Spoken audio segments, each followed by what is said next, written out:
চলতি বছরে তৃতীয়বারের মতো সুদের হার কমালো ফেডারেল রিজার্ভ। এক বিবৃতিতে ফেড জানায়, কর্মসংস্থানকে গতিশীল করে অর্থনীতিতে স্থিতিশীলতা আনতে 0.25% সুদের হার কমানো হয়েছে। ফেডের নতুন সুদের হারের লক্ষ্যমাত্রা 4.25 থেকে 4.5 নীতি সুদের হার 0.25% কমিয়ে সুদের লক্ষ্যমাত্রা 4.25 থেকে 4.5 মধ্যে রাখার ঘোষণা দিয়েছে ফেডারেল রিজার্ভ। ফেড বলেছে, অর্থনীতিতে স্থিতিশীলতা আনার উদ্দেশ্যেই এই পদক্ষেপ।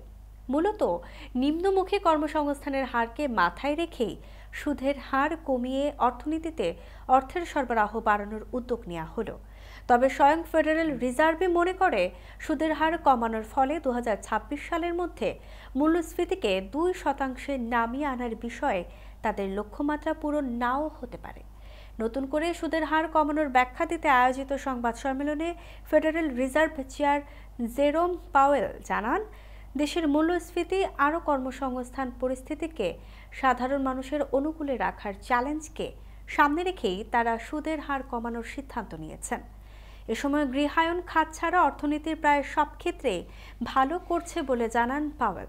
তিনি জানান, গড়ে 2% করে অর্থনৈতিক প্রবৃদ্ধির ধারা আরও কিছু বছর অব্যাহত থাকবে।